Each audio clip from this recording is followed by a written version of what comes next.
Bagaimana pemahaman yang benar tentang asma wa sifat dapat menambah ketakwaan kita kepada Allah.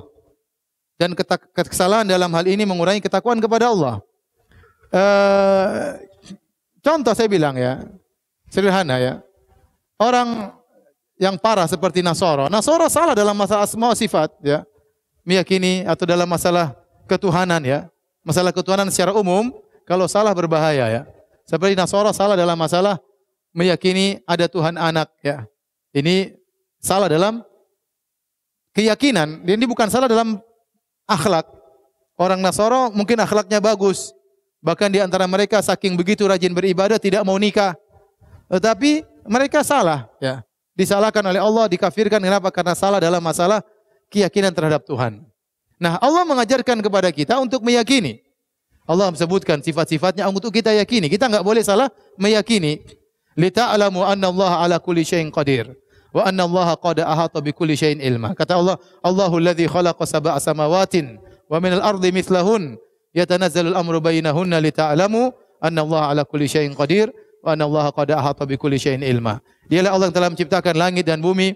Kemudian agar kalian mengetahui bahwasanya Allah Maha menguasai atas segala sesuatu ya, dan Allah ilmunya meliputi segala sesuatu.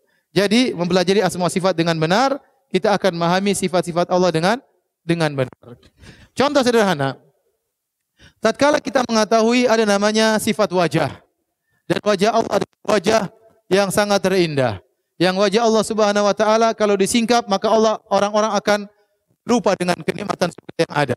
Itu adalah mazid, tambahan. Kata Allah, lahum yasha'una fiha wa ladaina mazid. Bagi mereka apa yang mereka kehendaki di surga dan kami berikan tambahan, yaitu melihat wajah Allah. Orang kalau tahu tentang ini dia rindu untuk bertemu dengan Allah. Dia berdoa untuk bertemu dengan Allah.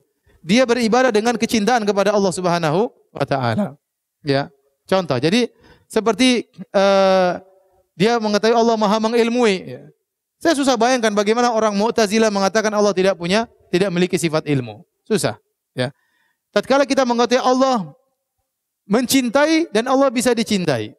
Tatkala Allah mencintai, kita ingin dicintai oleh Allah. Allah sebut dalam banyak ayat, innallaha yuhibbut tawwabin. Kita ingin dicintai oleh Allah. Maka kita beda tatkala kita tahu Allah ingin kebaikan dengan Allah mencintai. Beda. Berarti ada Allah rasa sayang kepada kita, ada cinta kepada kita, senang dengan kita. Ini membuat kita semangat untuk apa? Beribadah. Kalau kita tahu Allah murka, kita enggak berani maksiat. Mereka al-bidah mengatakan enggak boleh bilang Allah marah, enggak boleh. Allah enggak murka. Tapi apa maksudnya? Allah ingin balas. Loh, ingin balas lain. Rasanya berbeda. Tapi saya katakan tadi, kebanyakan orang-orang awam, mereka tidak kenal akidahnya ahlul bidah. Mereka dengan fitrah, mereka tahu Allah marah, Allah cinta, mereka terima dengan fitrah. Dan mereka berjalan dengan fitrah. Mereka nanti Allah marah sama kamu. Betapa banyak. Anak kecil pun ngomong sama anak kecil, kamu jangan mencuri, kamu jangan bohong, nanti Allah murka loh. Dengan mudahnya mereka mengatakan Allah murka. Sementara sekarang al-bidah mengatakan tidak boleh kita bilang Allah murka. Tidak boleh bilang Allah marah. Kenapa? Karena marah itu jarayani, golayani dam. Adalah darah yang bergejolak di dalam jantung. Lah ini kan marahnya manusia, tidak sama dengan marahnya apa? Allah Subhanahu wa taala. Ya. Dengan semakin kita belajar sifat-sifat Allah, kita semakin cinta kepada Allah. Logikanya sederhana, tak kenal maka tak sayang. Semakin kenal semakin apa? Sayang. Bagaimana seorang lebih cinta kepada Nabi kalau dia belajar sirah Nabi? Dia tahu bagaimana rahmatnya Nabi, bagaimana perjuangan Nabi, lembutnya Nabi. Kita semakin sayang sama Rasulullah. Menakjubkan. Ini manusia ini. Apalagi Allah Subhanahu wa taala. Saya katakan tadi kita merenungkan saja sifat Lallahu arham bi ibadi min hadhi bi waladiha. Allah lebih sayang kepada hambanya daripada seorang ibu terhadap anaknya. Betapa banyak husnudzon akan muncul di diri kita tatkala kita tahu hadis ini. Ternyata Allah lebih sayang kepada hambanya daripada seorang ibu terhadap anaknya. Nah, kalau kita bilang ini tidak benar, ini lain rasanya. Jadi hambar ibadah kita kepada Allah Subhanahu wa taala. Wallahu alam bisawab.